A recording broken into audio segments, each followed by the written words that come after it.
ہم اپنی اصل شخصیت کو کیسے برقرار رکھ سکتے ہیں اس دنیا میں جو ہر لمحہ نئی توجہ کی طرف کھینچتا ہے، جہاں ارد گرد کا ماحول ہمارے اندر کی آواز کو دبا دینے اور ہمیں اپنے مطابق ڈھالنے کی کوشش کرتا ہے۔ قدیم حکیم سعدی صحرا کی ہواؤں میں سرگوشیوں کی صورت ایک لازوال حکمت آمیز کہانی سناتے ہیں جو ہمیں اپنی سچائی اور مقصد کی طرف رہنمائی کرتی ہے۔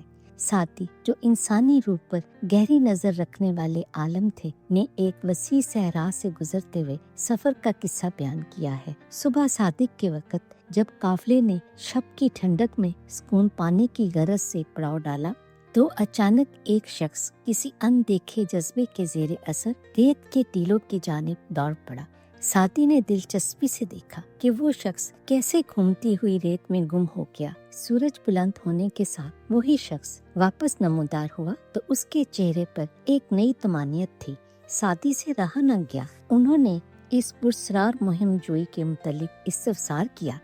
اس شخص نے صحرا کے جاگ اٹھنے کی کیفیت بیان کی، پرندوں کے ترانے، چھپی ہوئی مخلوقات کی سرسراہٹ اور نئے دن کو خوش آمدید کہتی ہوئی حیات کے ساز کا امتزاج۔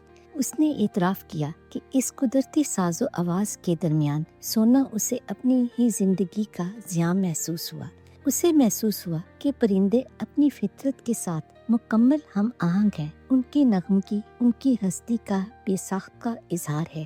اس کے برعکس وہ خود ایک عرصے سے زندگی میں یوں بہتا چلا آ رہا تھا کہ اس کی اصل ذات سماجی توقعات کے پردوں میں چھپ گئی تھی۔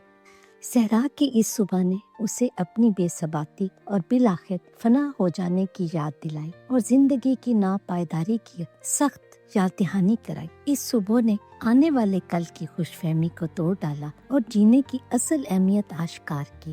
اس لمحے اس شخص نے ارادہ کیا کہ وہ اپنی حقیقی انفرادیت کو پہچانے گا، اپنی منفرد راہ تلاش کرے گا اور دنیا میں مثبت کردار ادا کرے گا۔ مجھے ادراک ہوا، اس نے اپنی تازہ چمکتی آنکھوں سے کہا، کہ حقیقی تکمیل ظاہری تعریف کے پیچھے بھاگنے میں نہیں بلکہ اپنے اندر کی صحیح سمت کی آواز سے ہم آہنگ ہونے میں پوشیدہ ہے۔ میں اب کبھی اپنی سچائی کی قیمت پر دوسروں کو خوش کرنے کی کوشش نہیں کروں گا۔ سعدی نے پوری توجہ سے اس کی بات سنی، ان کے دل نے اس کے الفاظ کی گونج کو محسوس کیا۔ سعدی نے دیکھا کہ صحرا میں ملنے والی بصیرت میں خود ان کی اپنی جستجو کی جھلک موجود تھی۔ انہوں نے جانا کہ سچائی کی تلاش ایک عمر بھر کا سفر ہے، جس میں ذاتی دریافت اور دوسروں کی خدمت کے مابین ایک مسلسل رقص جاری رہتا ہے۔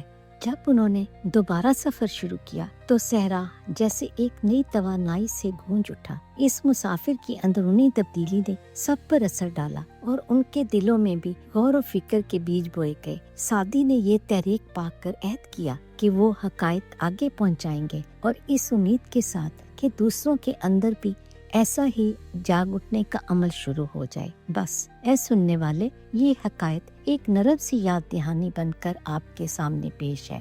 دنیا کے شور اور بے شمار مصروفیات کے درمیان اپنے اندر کی آواز کو سننے کا حوصلہ پیدا کیجیے، اپنی منفرد صلاحیتوں کو اپنائیے اور انہیں کھلے دل سے دنیا کے ساتھ بانٹیے، کیونکہ اپنی اصل کے ساتھ جینے میں نہ صرف آپ اپنی روح کی قدر کرتے ہیں بلکہ آپ انسانیت کے اجتماعی شاہکار میں اپنا رنگ بھی بھرتے ہیں اور محبت، ہمدردی اور مقصدیت کی ایسی میراث چھوڑتے ہیں جو دیر تک قائم رہتی ہے۔